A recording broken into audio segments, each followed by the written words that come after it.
নমস্কার, শান্তনু হাজরা বলছি। আজ 10ই জুন, অর্থাৎ আজ কেষ্ট দিবস। আজকে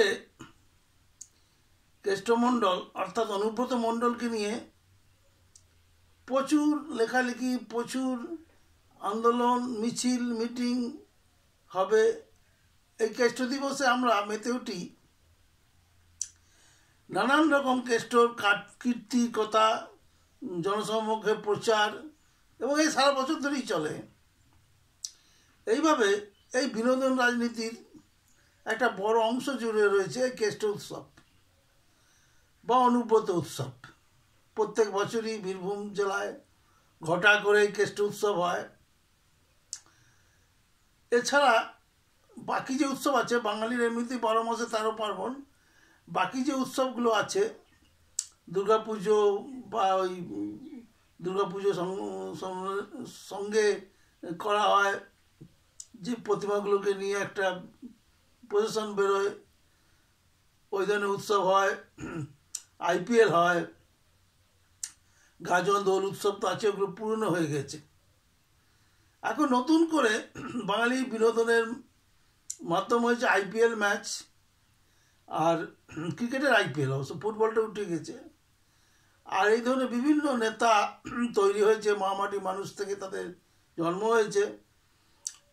এদের কীর্তির কথা এবং এদের অসাধারণ সমস্ত কর্মনৈপুণ্য মানুষ তরে তরে উপভোগ করে, টিভিতে দেখে, যে তাদের যে কাজকর্ম, তারা যে সুকীর্তি দুষ্কৃত কাজ যারা করে আর কি, সেই সুকর্ম বা দুষ্কর্ম মানুষ দেখে, প্রতিবাদটা কম করে, মানুষ দেখে আনন্দ করে। এবং আজকে মিডিয়া হচ্ছে গিয়ে পৃথিবীতে সবচেয়ে শক্তিশালী মাধ্যম, একটা শক্তিশালী অংশ। এই মিডিয়া ইচ্ছা করলে আপনাকে রাজা করতে পারে, মিডিয়া ইচ্ছা করলে আপনাকে ফেলে দিতে পারে। তা এর আগে হয়েছিল পার্থ উৎসব, অর্থাৎ পার্থ চ্যাটার্জিকে নিয়ে বিরাট উৎসব, এবং পার্থ চ্যাটার্জির বান্ধবী অর্পিতা, তাকে নিয়েও বেশ জমলো না খেলাটা। তার বাড়িতে কোটি কোটি টাকা পাওয়া গেল, এবং নানান রঙ্গ দৃশ্য দেখলাম আমরা, যে পার্থ সেক্স টয় কিনে ঘরে মজুদ রাখতো, পার্থ তার নাতনির বয়সী বান্ধবীকে নিয়ে মজে থাকতো, এবং পার্থর প্রচুর গার্লফ্রেন্ড পাওয়া গেল, নাম পাওয়া গেল, মোনালিসা,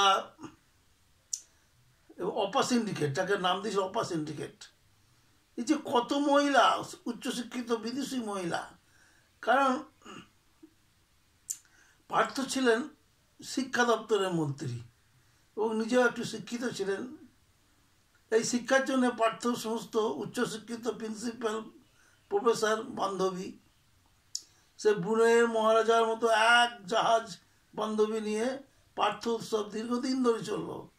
পার্থ সম্বন্ধে কত কথা, কত গল্প, কত নায়ক নাটক সব হলো, কত মহিলা পার্থর হয়ে সওয়াল করলো।